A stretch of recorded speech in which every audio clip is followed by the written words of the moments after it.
You talking to me? Are you talking to me? Are you talking to Best Boys, a film podcast? An amateur film study podcast for the average Joe, the buffest buffs, and the cringiest bingers. I'm your host, JP, and I'm joined by my brother, professional Hollywood videographer. Kory with a story. Back with another, I don't even know, just good movies again. I couldn't think of anything in time. That was fine. That was all I had for the bit this time. I couldn't think. I was just trying to think of a Robert De Niro line, and my new technique is I try to think of one line from one of the two movies that I can somehow shoehorn into the intro. I should have just said anything about drugs, and it would have worked for Wolf of Wall Street. Talk about lewds. Oh yeah, lewds. Bring back lewds. Yeah, the lemons lewds. Oh man.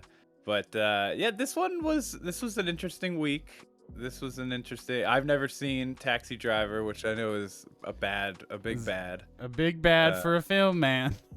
Yeah, it's a big bad, and so that was nice. But I had seen. It's not a big bad anymore, though. Now that's what this is all about.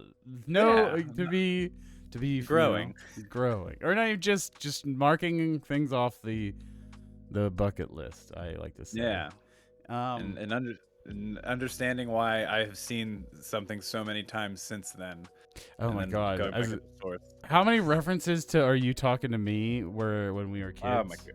Like how many cartoons and like children's things are referencing? I think about all that all the time. It's like how much shit in the 90s was sold to kids was just referencing adult shit. It's funny enough, Kylie and I actually watched the Nickelodeon documentary on Hulu, and it goes into that a little bit. And there's just like, because there were so many things you could get away with at the time, you were marketing for two audiences at one, just something that the parents could get a kick out of while their kids were enjoying the show.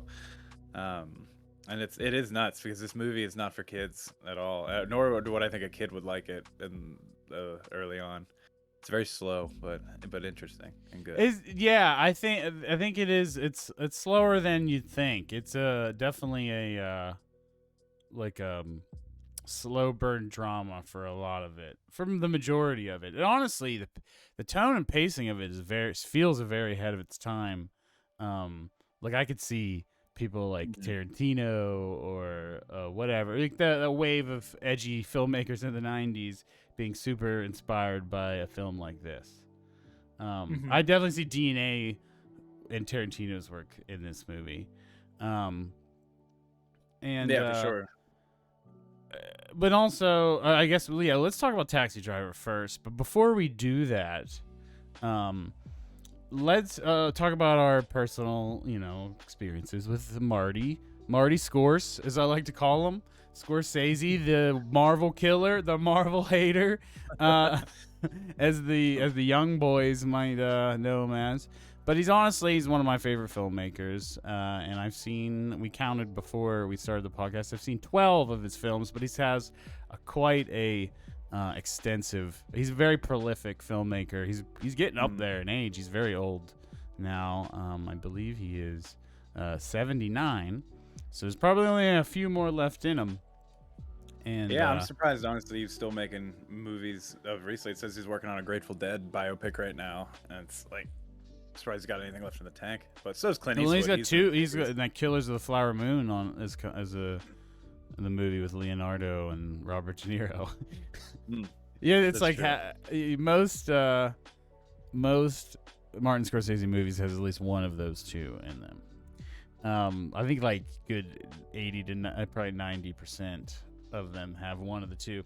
But yeah, I'm a big fan. I honestly think he's probably he's a very formative filmmaker, I know, for a lot of people. But it goes back farther. I don't know why I always bring up Fincher as a formative filmmaker, but I think like this is a guy that you've been exposed to a lot of his films through pop culture, and then you realize that actually he's really good at making films, and he's really good at making films that are accessible to the regular person. But he also can make things like he's got a lot of style and can make things, at a high art level and whatnot as well.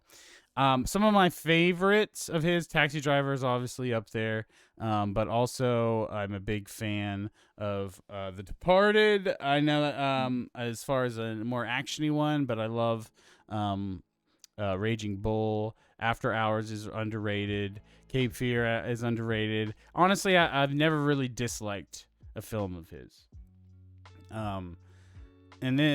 So I've never seen Wolf of Wall Street at all. That was one of the few I had not seen, and so I was excited to do that for this. But what about you? What is your experience with Marty? Yeah, I've only seen 4, and well, I guess now 5, including this one. And it was I was part of the younger crowd who didn't know Scorsese was until they saw The Departed, and then it became knowing he's an old guy, but more like I saw The Departed and it's like, oh, Shutter Island came out, I'll go watch that. Saw that. I didn't see Hugo, but then I saw Wolf of Wall Street and then The Irishman in 2019. But so I just had it like that kind of set up at that point where he's doing the little like trying to trick you with the twists and things with The Departed and Shutter Island, and then Wolf of Wall Street's just fun. But I've always wanted to see Taxi Driver and Raging Bull specifically because that's what everybody I work with and anybody I know always says.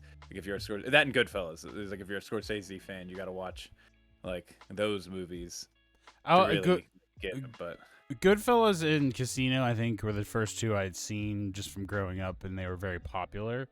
Gangster movies were very popular growing up. I mean, they had been since probably Godfather, like the second wave of crime films.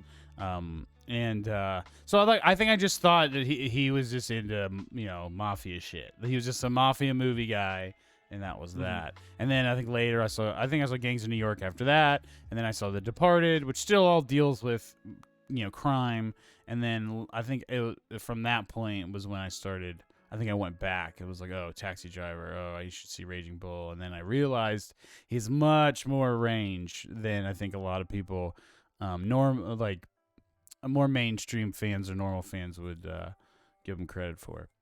But all right, Taxi Driver. So this is the second time I've seen this movie. It's directed, obviously, by Marty Scorsese, but it's written by Paul Schrader, who is... we did a previous episode on for the Card Counter and First Reformed. He's also directed a lot of films, and people laud him as a great director as well.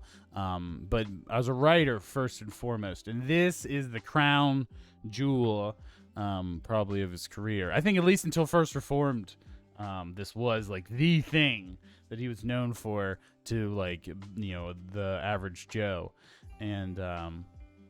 I loved it a lot more this time. I loved it the first time. I thought it was good, but I think I wrote it off as it's like a masculinity movie, it's very masculine and aggressive and just angry white boy movie. That's what I thought it was, and not in a way that deconstructs and comments on it, just. Celebrating white boy anger and violence, something more. And in the 90s, there were much more of this kind of thing. Yeah, taking the law in your own hands because you're a strong white boy. Oh, and you're just angry. You just can't take it. I can't take it anymore. I'm just gonna it's like something. I need to clean up this fucking city. It makes me sick. Yeah, but it's from a positive perspective. Oh my God, I remembered this.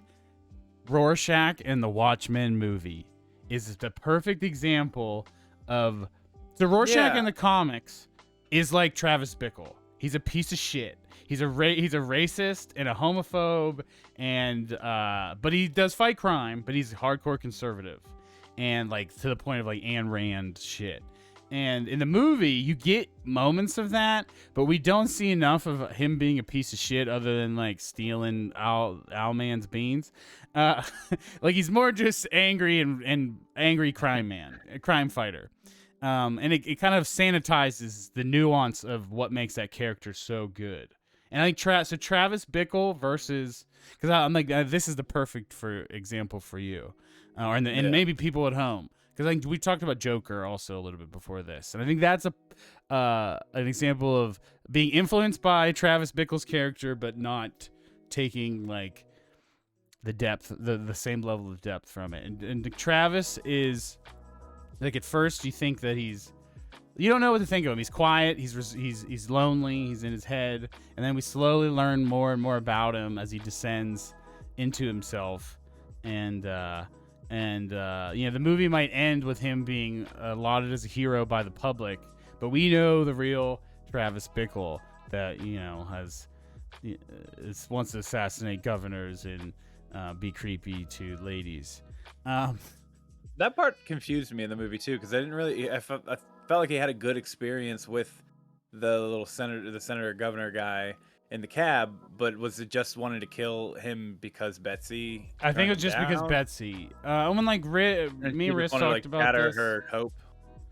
Yeah, so I don't know if we want to jump right into the heart of it, or if you want to talk about it a little at surface level, but I took that as he was just so mad and dejected about Betsy that he like focused his anger on the thing that she revolved her life around. But Riss brought up a point of like that it might be because he's a part of the establishment and a part of the city, what makes it so terrible to him and disgusting to him, that maybe he would be doing the world a favor by killing him, just like in the end he thinks he's doing the world a favor by killing the pimps.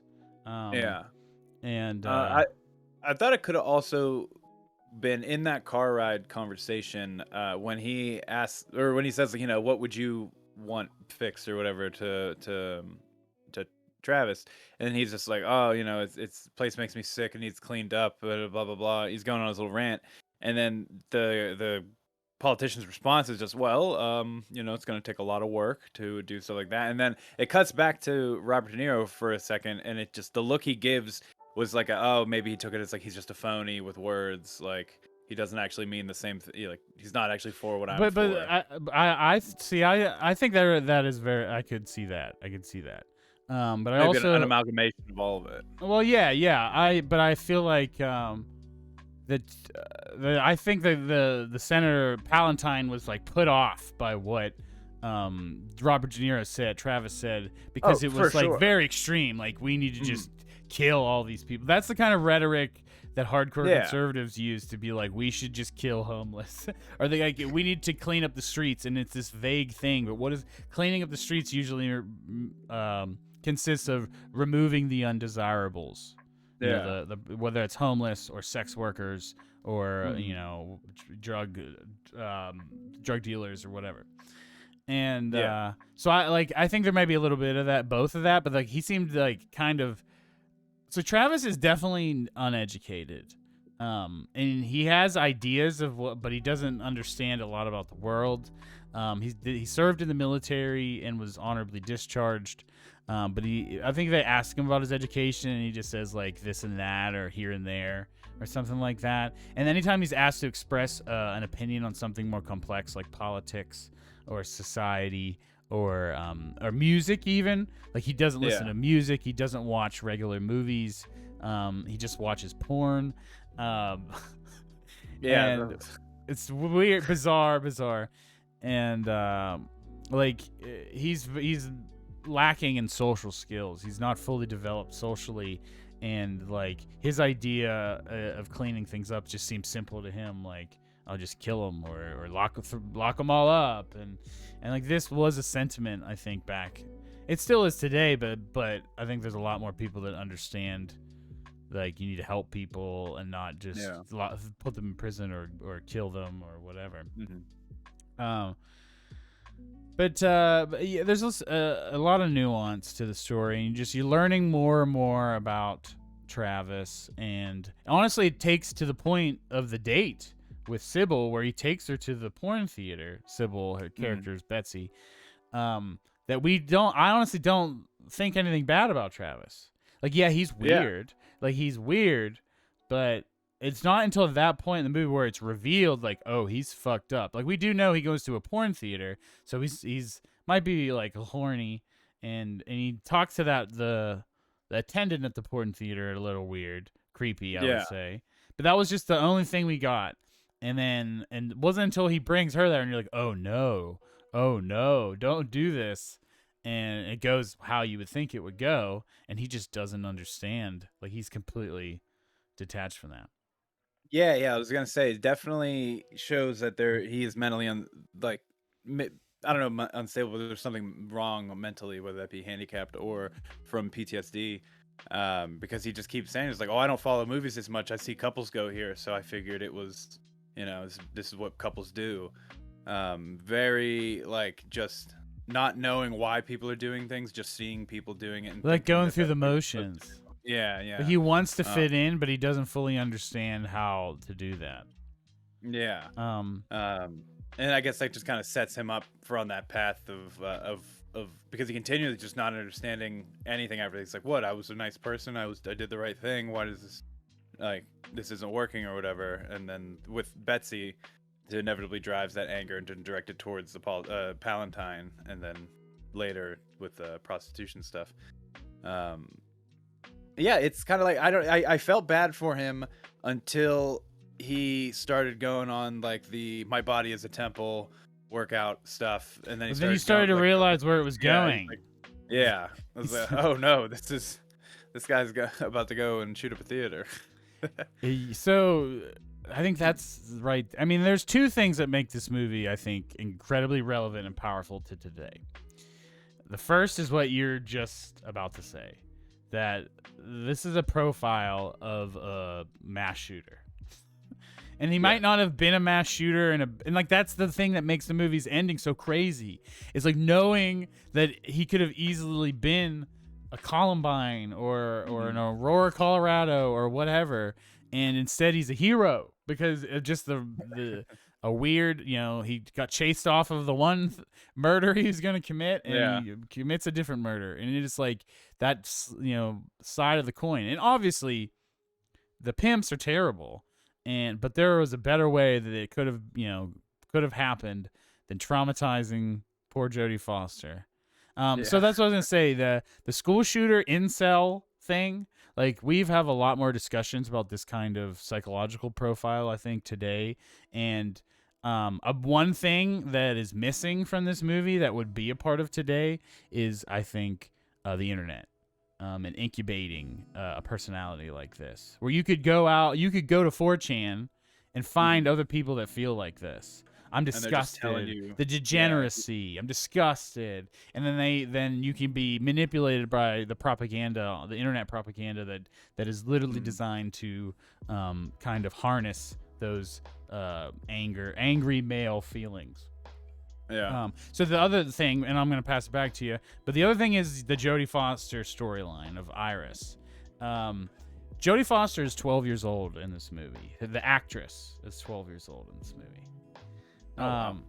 It's a really good performance. And I read some interviews from Jodie Foster, because one thing me and Riss brought up is, is this sexual exploitation, even though it's being used to tell a story of caution and awareness, like, is she old enough to understand what she's doing in these situations, like the sexual scenes and the way she's dressed, like her shirts are like see-through, her pants are like see-through.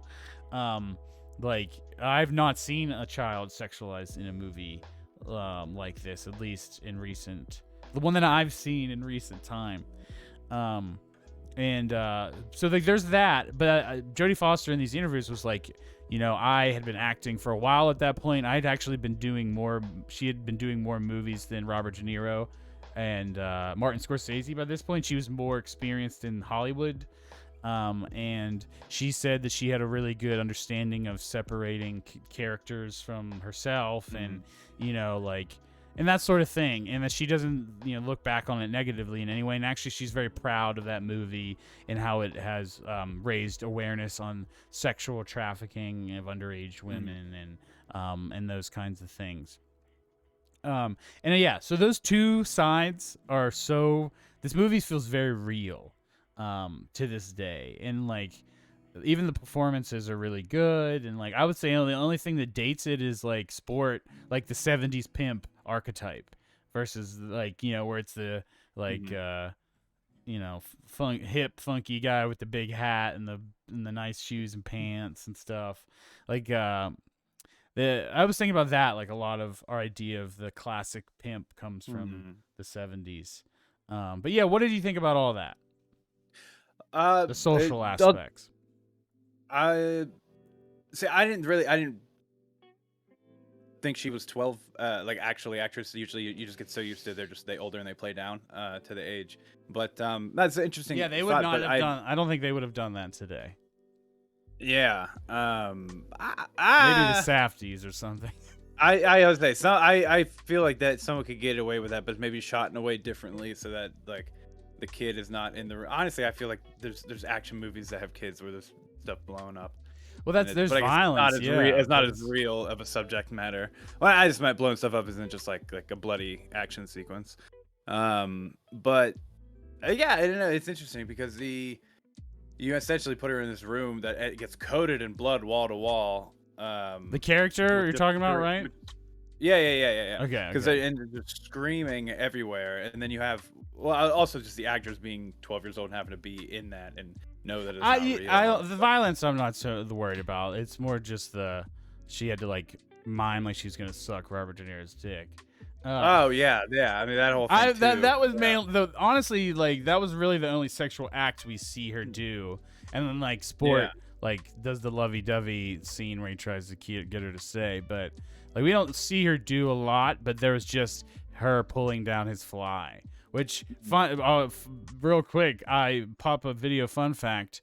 Found out that Jodie Foster said in that same interview that actually Robert De Niro had to direct her in that scene because Martin Scorsese would just like tell her to do something sexual and just like laugh and like not be able to like to handle it, and that he wasn't experienced at the time and just like asked Robert De Niro to do it. And apparently Robert De Niro when he was young was a lot more quiet and a lot weirder is what she said. And that was it. But she didn't say it was bad. She just said that like that's like how it was. Wow, that's very interesting. The and how do you handle that, especially when sets are even to this day, but especially back then, just very male dominated, and back in a time in the 70s where it was just like people are getting away with anything. That's got to be uncomfortable. That's got to be. Yeah, it sounds like it wasn't comfortable to shoot, but Jodie Foster is very adamant that it was not uncomfortable for her. Gotcha. Well, that's good then. I guess it's as long as she feels.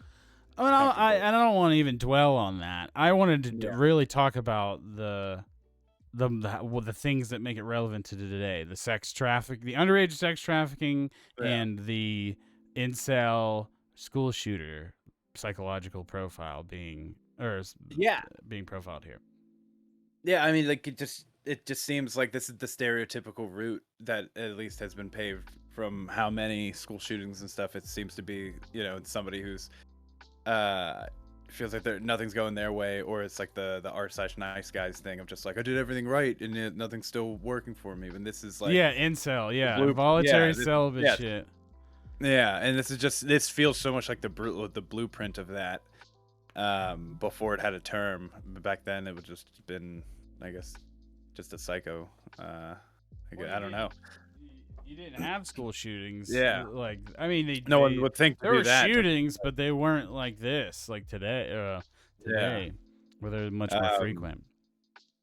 Yeah, it's almost like if you look at this as just like if it would have been taken seriously for like this kind of thing, or you could even use this movie as an example of just kind of like how to identify and kind of now, because he even does go to the wizard halfway through the movie and is like, yeah, man, I have thoughts and I want to just kind of go out there and do a lot of damage, essentially, and it's just like brushed off like it's no big deal. It's like, oh no, you'll be fine. Also, the wizard, Peter Boyle, he's probably one of my favorite characters in the movie. Do you know who he is? The wizard, the actor. This is not a quiz. Just asking. No, I don't. He is Ray Romano's dad, and Everybody Loves Raymond. Oh wow! And he is Frankenstein and young motherfucking Frankenstein. Really? But the scene where he dances and he grunts? Yeah. That's Peter Boyle. Wow. Yep. Wow. What range? You see grunts putting on the Ritz. Putting on the Ritz. Yeah. That's Peter Boyle. I'm never. He's really good. Really good. I really enjoyed that actual speech he gives, Mhm. um, Travis, and it didn't help him at all. Travis does not have character development in this film. And you No, if think anything, that he he feels does. justified at the end. You think that he does at the end with Betsy, and then it's Mhm. like, Nope. like he just like gets anxious and looks at the rearview mirror and he starts looking around and getting all wild again. And I read a thing from Martin Scorsese that said that like that was supposed to, and Paul Schrader that said that was supposed to represent that he literally is the same person he was at the beginning of the film, because in the But very end after he drops off Betsy, it's like the sequence is very similar to the mhm. intro. Yeah, yeah. The music heightens a little bit more, and he does the real quick movement again. But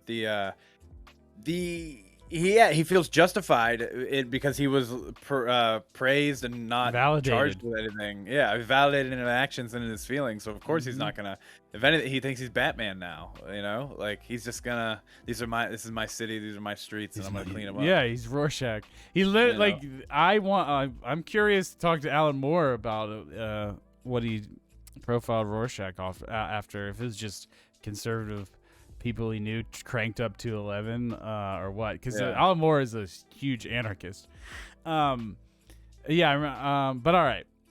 So, I think a couple. What did you think about the score? Because I wanted to talk. There were a couple things that stood out to me about this movie. The score was one of them.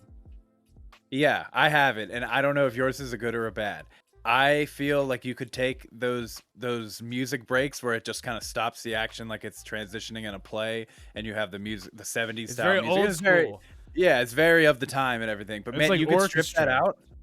You could strip it out, and it would feel like a modern movie. The way this whole thing's shot, and the look, and performances, and everything. That's what I I said really feel to. like that. I said that to Riss. I was like, I think that the score really dates Dates it. it. Yeah. But also she was trying to say like it was maybe that it's intentional that because movies were going away from this, and there is a point where it's like 3/4 through the movie where something happens, and all of a sudden an actual pop song plays, like a I looked it up, but it was like a just guy playing guitar and singing, and like that's the only point in the whole movie where it's not like an orchestra. Like there's a lot of horns. It's kind of noir, like a Yeah, noir yeah. mystery. And then this movie is straight. It's not black and white, but it's very noir. If you think about it, the way the ending is and how the slow burn, and how it's kind of, yeah, I don't know. Maybe that's what it is. Because I thought the exact same thing, and by the end I liked it. The score is also mixed very loud. And I don't know if it's just because of the I don't have TV speakers, but I thought that it was very loud and in your face. But the dialogue of the actual movie is very quiet, and it's like a lot of intimate scenes, and I thought that was a really interesting contrast. The like big score with such a small feeling movie. Well, I think it's probably representative of just like just the dread and because I agree this is very noir feeling. It's almost like it's a mystery a mystery movie in the sense of just not of what crime there is to solve, but just what crime is this guy going to commit, and it's just kind of figuring out when he's going to strike, why he's going to strike. Yeah, And you're you just trying to have that kind of understand what's going on beneath the surface, Yeah. and maybe the music's supposed to represent like he's quiet on the surface, but there's so much noise inside of him. Like they're like the music's supposed to represent how he's feeling and how, or not just him, but like yeah, what's going on in his inner monologue, because he's very withdrawn. He's very to the point of disassociation. There's scenes when he's talking to the other cabbies and they're trying to talk to him, and he's like not even present. Yeah, which is wild because he keeps his journal or his diary that he narrates throughout the film, and he has a lot to say. He just is. I assumed it was from the insomnia. He just can't keep it together when he's around people, and he just has these brief, lucid moments in his diary to himself daily, or just when he's at home. No I also distraction. wanted to point out the hypocrisy, and obviously he has the moment where he's like, "I'm gonna eat better and take care of my body" and all that shit, but he takes drugs. He's an alcoholic. Like he takes those pills. We don't know what the pills are. I But think they're for sleeping. he takes some kind of pills. He doesn't take them before bed though. He just takes them. He takes pills. He drinks. He eats fucking terrible. So did you notice what he was eating in that cereal bowl the one time? While he watches TV, Uh-uh. it's torn up white bread, milk, in that big box that I thought was cereal that he was pouring into the bowl is just sugar. It's just Oh my fucking. God. He's just eating white bread, milk, and sugar like a child. Because one, he can't cook, must not be able to cook and take care of himself, but also he's just like he's single and he's living on his own and Yeah. he's just eating whatever he wants. But he's eating terribly. And he also poured peach schnapps into the same bowl. Oh, gross. Yeah, disgusting. Let's say that anytime he's out with anybody, he's having pie and coffee too. You never see him eat like a normal meal. He eats a lot of sugar. Everything he eats has sugar in it. You're right. This movie did put us on to people eating cheese with pie. A slice of cheese on top of your apple pie is apparently a thing. That doesn't sound like it would go well together. No, but granted, hold on. I love mac and cheese and applesauce. So that actually makes a lot of sense. Yeah, that's it. No, that's sweet and salty. It cracks the code. Mm-hmm. All right, I'm into it. Bring it on.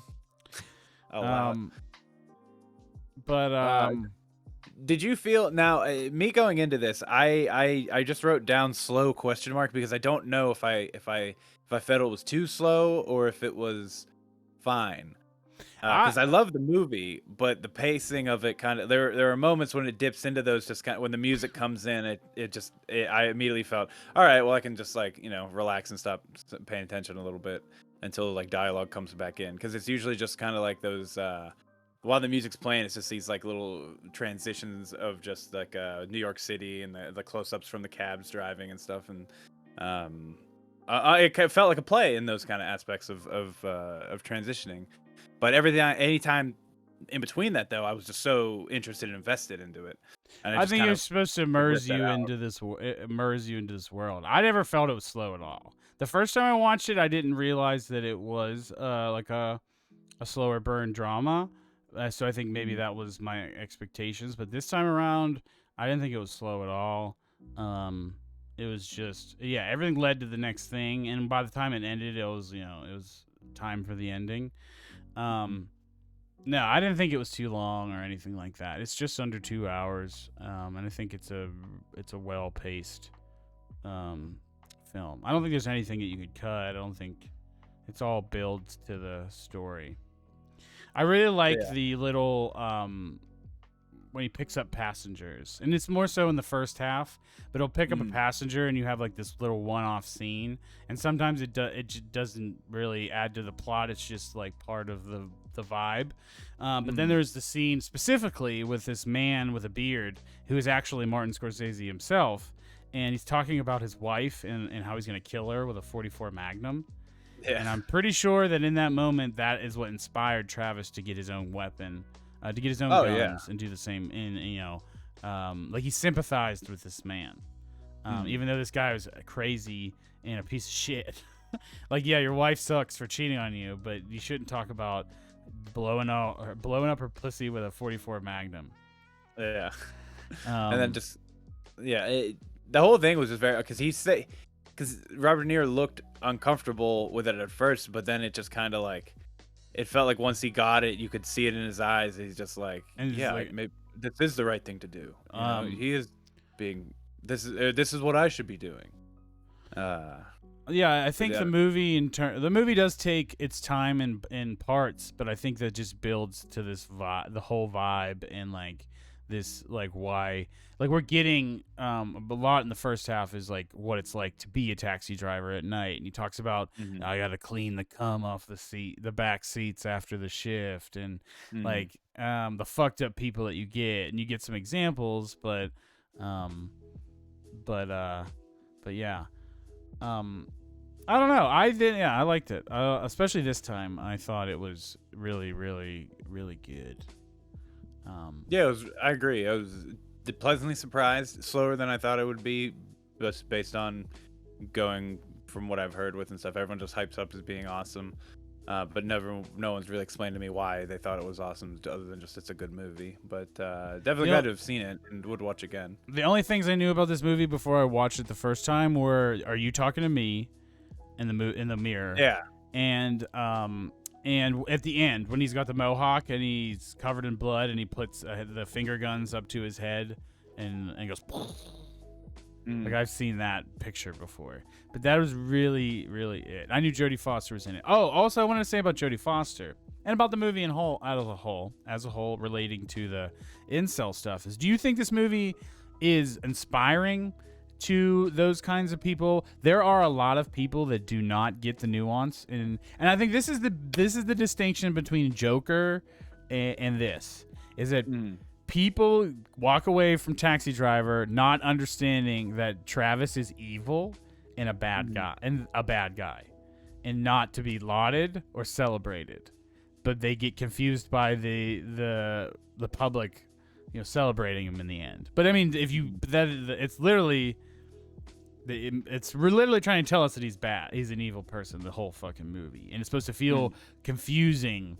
After that, like, well, you're supposed to question it, but you know that this is wrong, that he's not in prison, and I think so people, do you think that inspires a Travis Bickle type? The incel would find solace in a character like Travis Bickle. I think you could. Years ago, I could see that, but I feel like with all the more common knowledge about this kind of stuff now, I would probably say not. I'd say they would look for something more like, well, that's the thing, because Joker got kind of ripped a new asshole for, like, even before it came out, about being this, like, it's going to be this incel inciting wave of violence from this movie. I'm not talking about the actual violence, but like people thinking that glorifying Travis as a character. Oh, that's what I'm talking about. Like, it's like people having there was that fear when Joker was coming out, people were going to glorify. But people did do that. Joker. People did do that, and do that.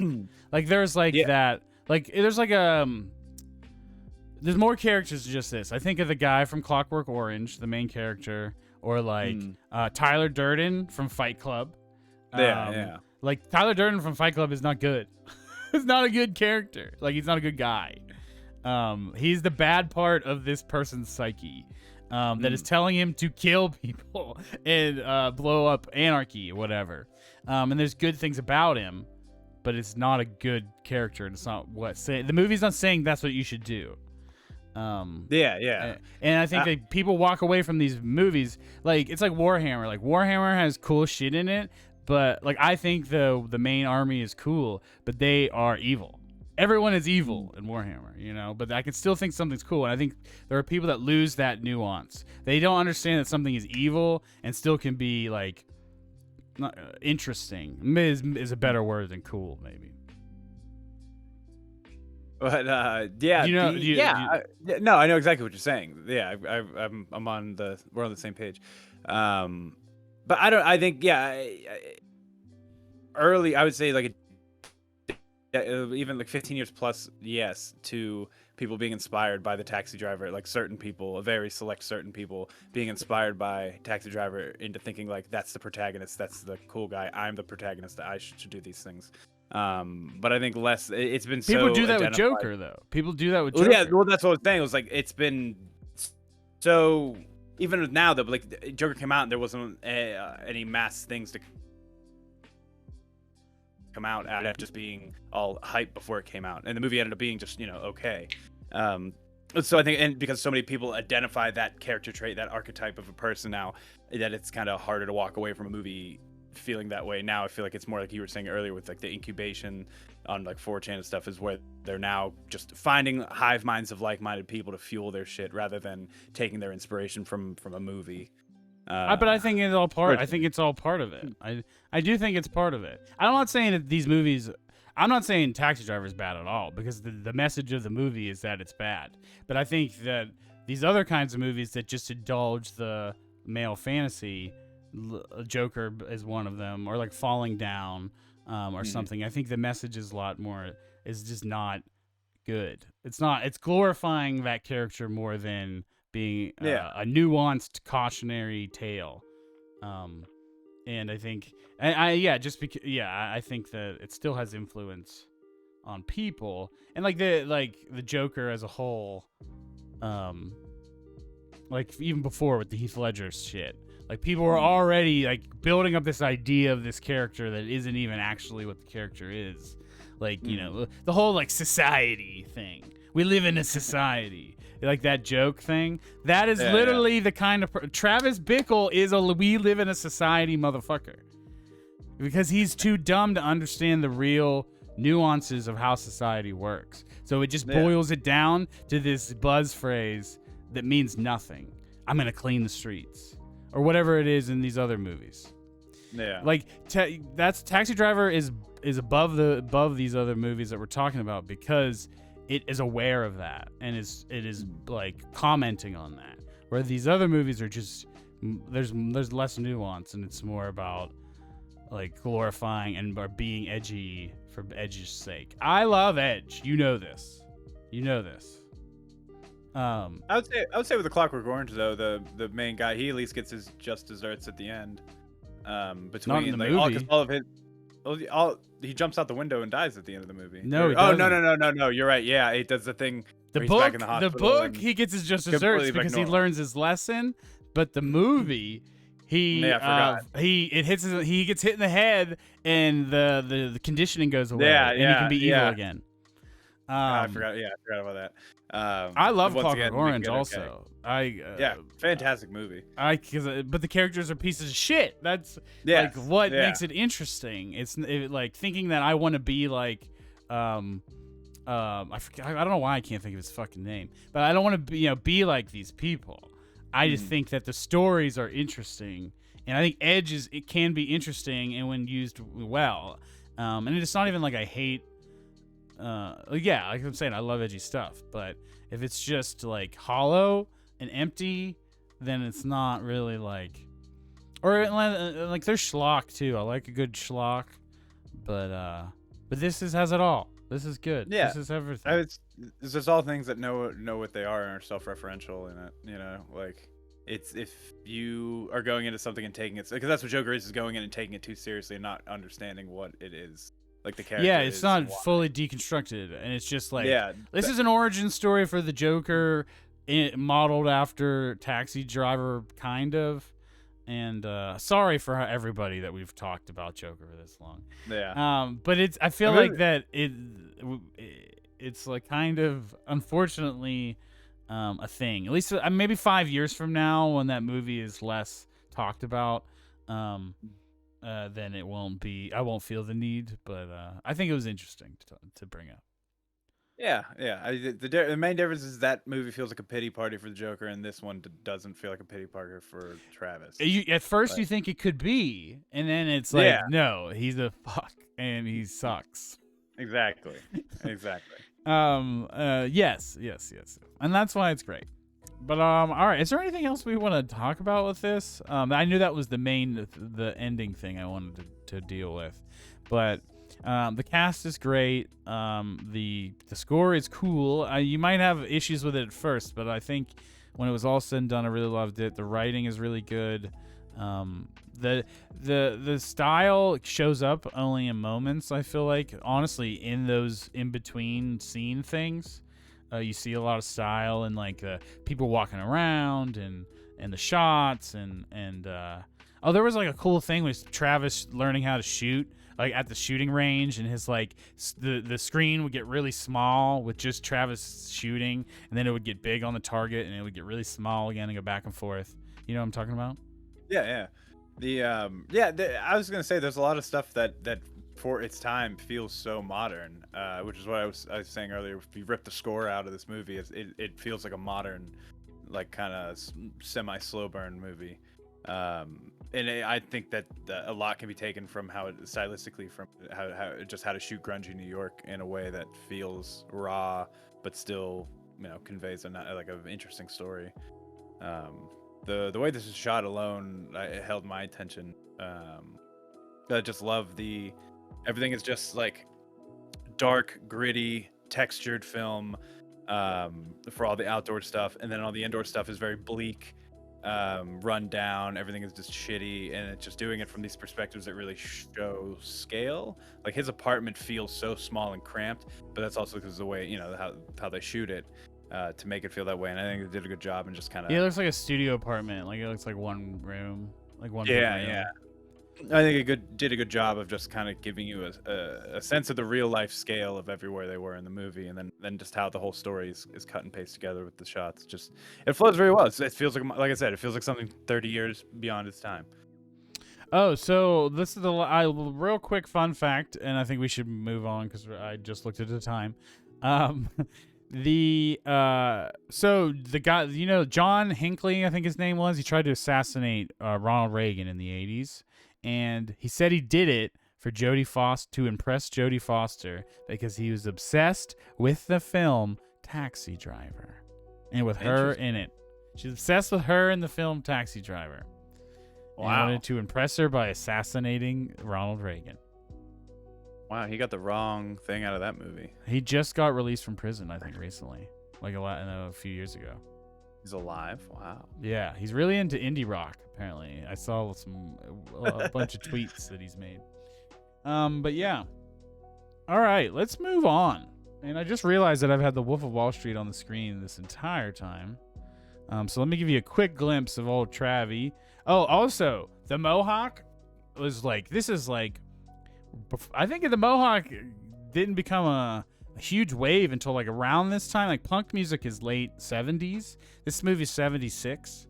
And I think that I would not be surprised if this was like ahead of its time in some way, or if maybe they're just connected to like hip shit, so they like knew that the Mohawk was like a rebellious symbol. But I'm curious to know where that all falls. I think they're like the Mohawk and his look and stuff is very because he wears iconic. the army jacket. Is like a lot of punk scenes is wearing like old military shit. Well, he is a veteran. Like I think in the 70s you'd see a lot of people with army jackets, because that was another thing that me and Riz talked about, is that in the 70s almost everybody served in the military at some point. Like you had, your generation was in Vietnam.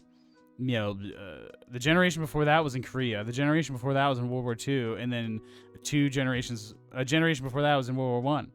So literally everyone had served in combat. It's not even just that they served, but like a ton of males had served in combat scenarios and had seen some shit. And they're just like, they're walking around town like, oh, I'm a veteran. Oh, me too. Like in the scene right in the beginning. Yeah. I just thought I think that's something interesting to think about of the 70s. That's the big difference, is the veteran storyline. And it kind of also, Rambo, the First Blood, that's a big part of the storyline, is a veteran coming home from serving, and like PTSD and those kinds of things. But yeah, ready to wrap it up. You got any last words before you score this motherfucker? No, it's good. It's really good, and everyone should watch it. It is a cornerstone of film that everybody should hit at some point. Yeah. Yeah. I'm giving it a 5. Really? What? You just said it's a cornerstone of film. Yeah, but I didn't think it's a perfect film. Yeah, it's a perfect film. Wow, I was gonna give it a 4.5. Oh, that's not a big deal at all. I thought we were gonna fight. Oh no! It's just perfect. I wanted to give it. I went into this with a 4, but How do you go into it? Oh, yeah. Oh, you meant into the podcast. I was like, you went into the movie? Yeah. 4? Honestly, the first time I watched it, I gave it a 4, because I did not like resonate. I thought it was just a angry white boy movie, and I didn't understand the layers. And I think I thought that about like halfway, and then I kind of turned my brain off a little more in the second half, and I didn't like notice how much depth there is to this character. Yeah, the second half is really good, and it moves a lot better. I just think there's some points in it that kind of slow the pacing down for me, and that is really it. That's really my only critique. Everything else I'm really into, and it's you can just see so much stuff that was influenced by this way, like in shooting and just story beats and stuff. Yeah, I think. Yes, I don't think it's slow. I think that's wild, but especially like after seeing other like Paul Schrader films, they're all really fucking like slow, but like you know. Yeah. I mean, it's his style. But something like I didn't feel First Reform felt slow, and I know that has a hell of a lot less going on than this movie. Um, I think they're paced similarly. But I would say this movie has more going on than First Reform for yeah, sure. But I all hot right. take. I think I like First Reform better personally, but I understand like what this has done. I think First Reformed is really, Better. really, really good. I think I gave it a Yeah, 4.5. I could. I mean, I don't really. That wouldn't make me. That doesn't make me angry or anything. But I definitely think this is an all-American classic. agreed. Up Agreed. there, it's like a must-watch, and like that's the thing. You can't say all these things and like not give it a perfect. If it being, it's a must-watch. It's a cornerstone of film. It's an American classic. You can have those and them still not be perfect. And it's like the incredible cultural impact of this film, and yeah, no, I'm not trying to talk you up if I've already got you up a half a point from before, but just know that I thought it was a 4 the first time, so I bet you'd probably like it more the second time. Yeah, probably. I would watch this again. The expectations are that what got slow. me, and as they are one to do. But all right, we got to move on. So let's go on to The Wolf of Wall Street. Even though this is a significantly longer film, I feel like I won't have as much to say because a lot of it is the same shit. I Excuse me. like I had seen this before. I know you hadn't, but I liked it more this time in a lot of ways, but liked it less a lot of ways this time. As someone who's seen a fuckload of Martin Scorsese movies, it's not my least favorite, but it is far from my most favorite. There are some things I appreciate. It is modeled after Goodfellas and Casino. Like it is that same biopic, like a thing. Over this dude's whole fucking life, essentially his working life, and it takes place over decades, 20 years, and you're seeing the company grow. They get so big, they're living in luxury. The cops come, then you're trying to escape the cops, and then eventually they have to pay the piper, and everything falls apart and unravels, and then the movie ends. That is how all of them go. Still good, and it's just reflavoring it, like this is the legal criminals, like the instead of the White collar underground gangsters. crime, it's white collar crime. And I think I do see for its time that's what makes this interesting. I think as a Scorsese fan, it's like, okay, we've done this, but it's just a new fresh coat of paint. But as a film, as for the genre of crime films, I think this is cool. It kind of in Blow. Blow is not a Scorsese movie, but Blow with Johnny Depp. Yeah. It's very much structured like these kind of movies. Fucking Scarface is structured like one of these movies. I guess they're all crime films. This is definitely fits that like beat for beat in a lot of ways. Even visually, with the mansions and the houses look like the same kind of fucking mansions and houses from Goodfellas and from Godfather. And like, I just watched Godfather the whole way through the first two parts a couple years ago for the first time. I've only ever saw bits and pieces. All of these movies I'm saying are good and worth watching. And so is this. And this movie actually is a lot funnier. And all those movies have some comedy in them. This one has even more comedy, I would say. Jonah Hill and all of his cronies are really funny. They have a lot of jokes. This is the funniest Scorsese movie by far, at least that I've seen. It has the most comedy, the most jokes. It also has a ton of nudity in it, which is like, it's part of the vibe, the 80s sex, cocaine, and money vibe. But yeah, I like it a lot. Leonardo is great in it. He is like screaming half the fucking movie. Jonah Hill is great in it. Margot Robbie is doing what Margot Robbie does. I understand this is her kind of breakout movie. I think this was like the movie everyone first knew her for. And I understand why she's Harley Quinn, because she's uses the same voice in this movie.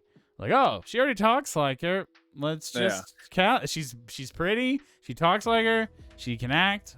There we go. I honestly don't even know if she can act, but she's in. But yeah, the cast, and then beyond that, Kyle Chandler, Rob Reiner, John Bernthal, Matthew McConaughey, Jon Favreau, all in smaller roles, but all good. I told you his crew is really funny, and good. Yeah, there's just like ton of people in it. It's an expensive movie, but it is a lot of fun, and that is probably the best. Like, it being a lot of fun is the reason why you want to see it. What do you think about it? So first time I watched this movie, I didn't understand the hype of everyone around me thinking it was so fantastic. Like I thought it was good, but I thought it was so long, and the length I couldn't get into it. So watching it now, decades later, or decade and a half later, however long, its movie is hilarious, and I like it a lot more, and I get why it was hyped up as much as it was. I love just the way that they do the story structure in this, which you said is very similar to a lot of Scorsese's crime drama and stuff. But I like just the self-narrator narrating his life from his perspective, kind of. That's biopic. straight out of Like, Goodfellas. That's what Ray Liotta does to all of Goodfellas. Because you just know that everything you're seeing is just like with a little bit of sugar on top, and with a little bit of a wink and a nod to it, and it's just but it makes it like fun because you're along for the ride, and everything is going to be like big and fantastical and just ridiculous. Having said that, though, I got to the 2 hour and 11 minute mark and looked down at my phone and went, oh god, I have another hour still. Which, not because it's bad or anything, it's because I like everything that's going on, but it's just kind of like I'm done. You know what I mean? Like I get it already. And the last, just like The Irishman, the last half hour just feels like one giant epilogue that could have been condensed or just chopped off here and there. 2.5 hours I think would have been great for this. I watched this in 2 parts, and I think that didn't wear on me that bad, but I recognized, like, man, this is a lot of time. Yeah. And The Irishman was the same way. I didn't care about the length of The Irishman, but I also didn't. I watched it, I think, in 3 parts. I watched The Irishman in one sitting all the way through. I really like The Irishman. Irishman is excellent. It's just long. I had I had the exact same critique, which is the last half hour of this movie feels like just an epilogue that could have been condensed to 5 minutes. Yeah, I kept thinking it was gonna end, and then it just kept going, kept going. I mean, I kept looking at the time, but yeah, I agree. I agree on the time. I understand that you like. It's really hard to make one of these movies well without having an extended runtime, because you're trying to tell so much story of this guy's life, and if you're too fast, it's like a montage. And it's like hard to, have a cohesive plot. So I know all these. I get it, especially with this one. And I think he really threw the kitchen sink at this one. It's like money wise, and it's his last big movie, I would say. It made triple its budget, over almost quadruple its budget, of $100 million. Which I feel like for the movie that it is, $100 million is a decent amount. Because it's like most of it's shot in offices, and like the parties are probably the expensive stuff, the boat scene and stuff. But most of it is at the offices. Yeah, it's throwing a lot of money at a lot of actors, a lot of names. Almost every character in this is a recognizable face in some way or another. Yes. I was like, there's like the guy from Silicon Valley has he's like one line. The chick from the last season of The Boys is an assistant. The Nazi from The Boys, season 2. There's people all over. Oh, the fucking one of his cronies, his followers, whatever, with the mustaches from that Adult Swim. Your pretty face is going to hell. You know what I'm talking about? It's like I don't know that show, but the cronies. Every one of the cronies I know, like, have seen in things before. Yeah, he's the fat one with the mustache, the sea otter. But yeah. Yeah. I've seen him in shows. Man, does he act too much with his face, though? In this movie, it was kind of put me off. I'm like, man, your face is moving so much in everything you do, and like it works for an Adult Swim show, but this is like it's not full comedy. Like it's still trying to be grounded. Um, but yeah, that guy, The I like him, but that his face was distracting me.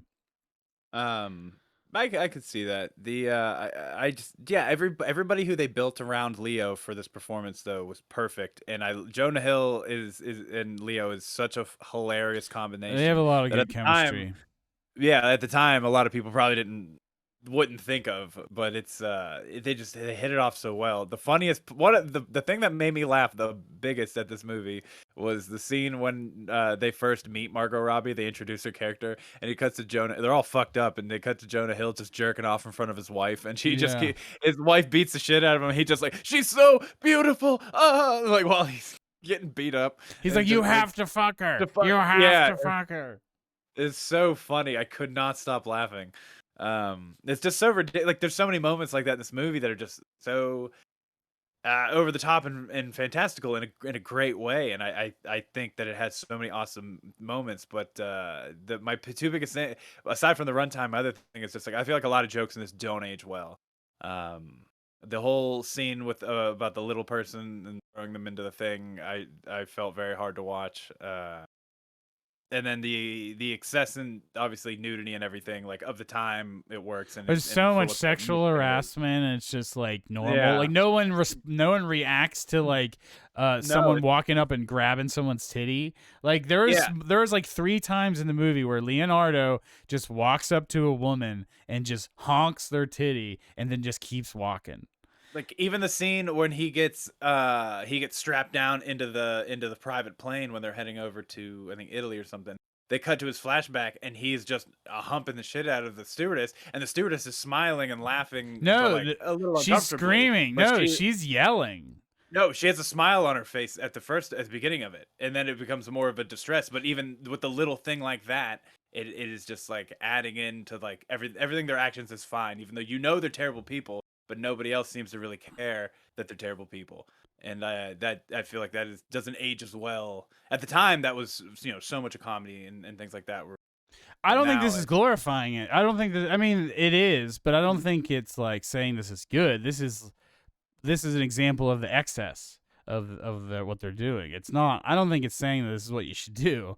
I think it's just saying they're also doing drugs from sun up to sundown, and they're fucking in their yeah, offices, and they're it's just another example of the excess, and women are treated like shit. This is a guys club. He says it like how many times? It's a yeah. wolf pit. It's a guys club, and like you gotta swim with the sharks and all. It's all that classic guy talk that is all Mhm. this shit is so frowned upon now.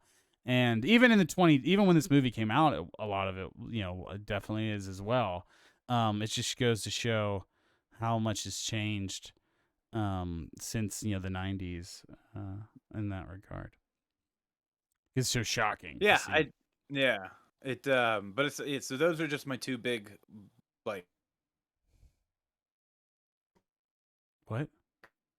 Hello? clubs. Oh, You cut out. oh, sorry. I don't know why, but yeah, the casting in this is so strong that kind of it props it up so high, and the way that it's even like cut, while it is a very long movie, everything is interesting, and the way that everything's shot, it feels kinetic and fast, and to keep your attention, which is it surprisingly doesn't get like that kinetic energy doesn't feel draining, but well, I guess it does because you get to 2 hours in, and I'm complaining about stuff still.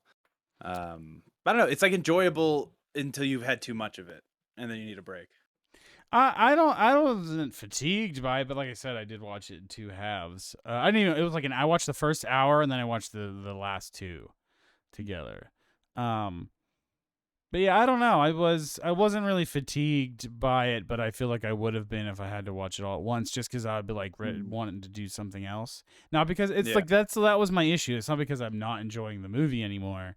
It's just Mm. that this is taking up a lot of my fucking day, and I want to do another thing in this day. Um, but yeah, I don't know. It was very entertaining, and it's I think it's like right in the middle of my of Scorsese movies for me, because it's really an example of, it's a quintessential Scorsese thing. Like, it's got a lot of the right beats. It's it's long, but it's crime, and it does all the things, and it's fun, and it's really entertaining. I think this is up there with Goodfellas as like one of the easiest to digest Scorsese movies, just because of the energy and how fun it is, and it's funny. It's all the comedy, and the ridiculousness. I think it's really entertaining, and that is what makes the 3 hours able to go down at all. But yeah, I could watch this guy make he can make an 8-hour movie and I'd watch it. Yeah.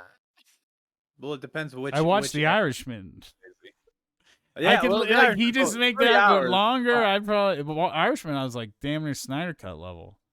I can't That's all believe it. I'm not. I know it's gonna come up every so often, but I hate hearing you complain about length when you said you liked the Snyder Cut.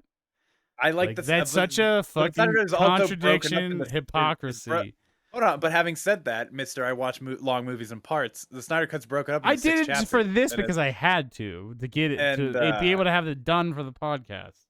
well, no, I'm just saying it's like the way it's broken up, it feels more like binging a show for the Snyder Cut, and like I didn't so it think makes that it at all. easier to Just because it digest. has Roman numerals, like they don't even That's fit in with the episodes. It's just random cuts. Like that's what I'm gonna do when I stop and randomly in this long ass movie. I thought it was a clean 4 hours, but this I think was a little long at 3. Yeah, like everything, like when you say things like that, and then you follow it with, "But I had no problem with the Snyder Cut's length." Well, I It didn't just bring up like the Snyder Cut, you did. invalidates the previous statement for me, and maybe not for the listeners out there. One day when we have interacting fans, they'll either let me have it or they're gonna let you have it. Yeah, it's so wild because like I don't know, even in my my film friends, like nobody dislikes the Snyder Cut that bad. But I bet none of Uh, them think it's like the greatest movie ever. They No, think neither do I. do I you just think think it's I better just than think the it's Wolf? good. Did you like it's better than the Wolf of Wall Street? Because I put that's them where about, we're at. honestly, I put them about the same and like overall enjoyment. Oh, it's not even close. It's not even close to Wolf of Wall Street for me. Just overall enjoyment. I'd rather watch the Blade trilogy, all three after Hey, another. hey, the first one's good. Second The one's not second bad one's either. good. The second one's good too, and the third one's funny. The third, Yeah, the it's third- like the Gremlins 2 of the Blade trilogy. All right, we are getting way off topic. Gremlins 2, everybody, see it. All right, I don't really know if I got anything else I really want to say about this. It's a lot of fun, a lot of partying, a lot of drugs, and if you're into Goodfellas, then you would love this movie. And yeah, what are you giving? Say your last words and give me a score. I was just gonna say I think that as a filmmaker, what's a testament to Scorsese, just looking at these two movies, one from 2006, one from 76, 30 years apart. They both, the way they're shot, 2013. You said 2006. Sorry, I'm sorry, my bad. So I'm looking at a picture of Scorsese and it said 2006. My bad.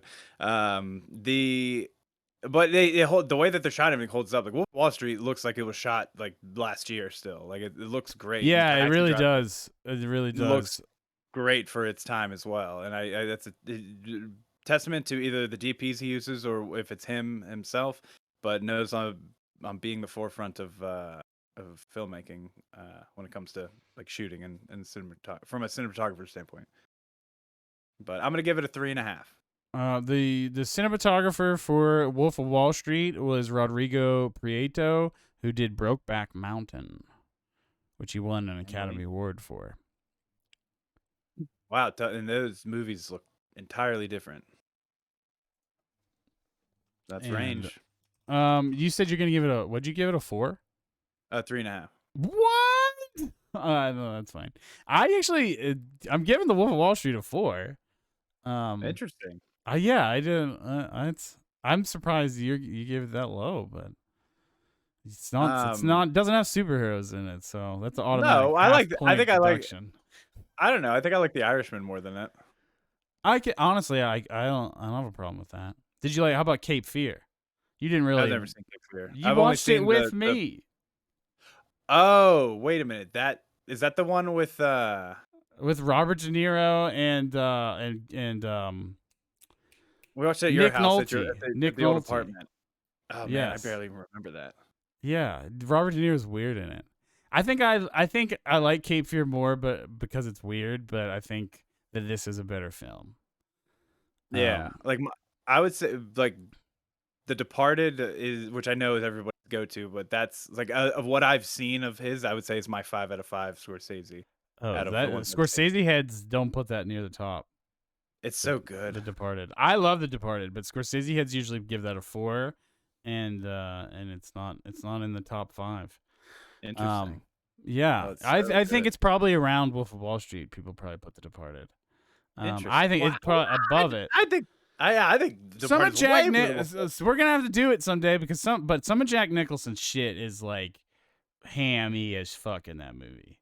I I don't know if like you that though. remember Jack Nicholson in that movie, but he is ham Yeah. boning. He is because it's like his last big movie.